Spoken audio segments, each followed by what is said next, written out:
On several occasions, including mine and other people's birthdays, my brother would throw a tantrum because the party wasn't entirely about him.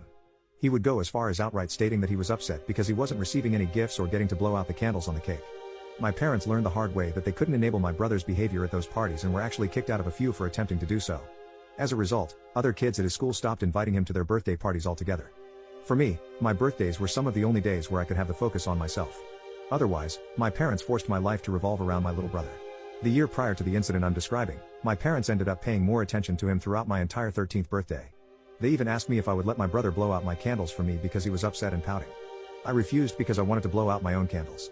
At first, they called me a spoiled brat until my aunt intervened and chastised them for their favoritism once again. She pointed out how my brother got nearly everything between the two of us just because he's autistic. My parents received no support from anyone else present, except my brother, who was still crying because he wasn't getting to blow out my candles. Because he didn't get his way, he tried to spit on my cake out of spite. Fortunately, my awesome aunt blocked him before he had the chance and scolded him until he ran to my mom in tears. My parents faced a lot of criticism from the other adults there, and they promised never to ask me to let my brother blow out my candles again. However, for the rest of the party, they mostly just went through the motions. My aunt pretty much took over coordinating everything from that point on. A couple of weeks before my birthday the following year, my parents sat me down and informed me that they would still get me some gifts and a small cake. However, my birthday party was effectively cancelled to avoid my brother having another meltdown. I told them I couldn't believe they were doing this to me, and they just seemed to shrug it off without a care.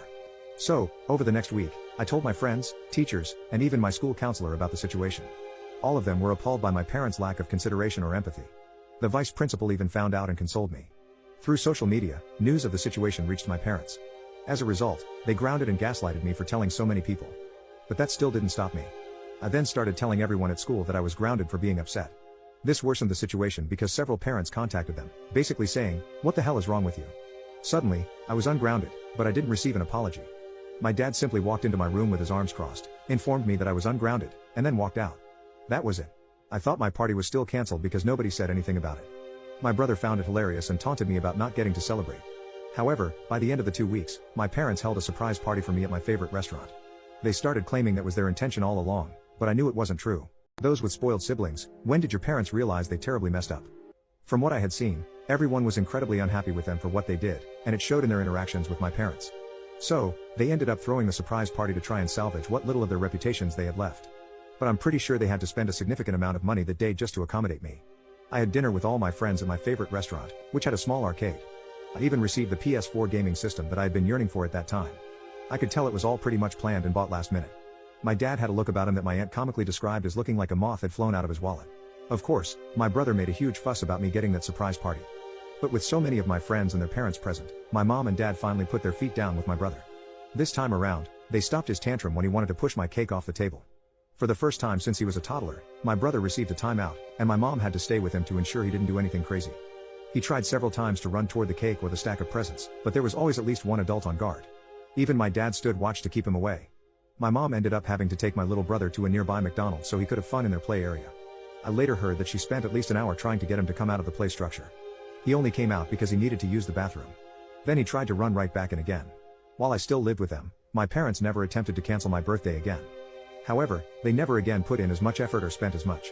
For the remaining 4 years I was under their roof, my birthday parties consisted of a local pizza parlor, a cake without even my name written on it, and no gifts. I don't mean to sound spoiled, but I was somewhat disappointed that I never received a cake with my name on it again. Each year, my aunt called my parents out on that, and each year they claimed they had forgotten to get the cake decorated. I suspect the reason my name was never written on another cake was that my brother always refused to eat pieces of cake that had someone else's name on it at any party. They couldn't put his name on any of my cakes either, as it would have looked very bad for them. Nevertheless, the fact that I still had a day that was solely about me and not my brother was fantastic in my book, especially considering that everything else revolved around him. During each of my remaining birthday parties while I still lived at home, my brother would create a fuss, and my mom would take him somewhere else to calm him down. I was still required to share my PS4 with my brother, but it was still mine. I took it with me when I moved out at 18. My little brother did not appreciate that and threw a huge fit until my parents went out and bought another PS4 for him. When I moved out, my parents finally had to confront the consequences of raising my brother to be so spoiled because I wasn't there to assist them with him anymore. On his recent 14th birthday, he went into a rage at our parents for not getting him a PS5. He is now currently grounded for I don't know how long after causing hundreds or maybe even thousands in collateral damage during his rampage. He picked up a chair and started smashing anything in front of him with it. When I last saw my parents, they appeared mentally checked out. My aunt has also informed me that they confided in her about how they wish they could send my brother to a military or boarding school in the future because they can no longer handle the monster they created. However, they are unable to afford such an option. I would be lying if I said I didn't find it ironically funny.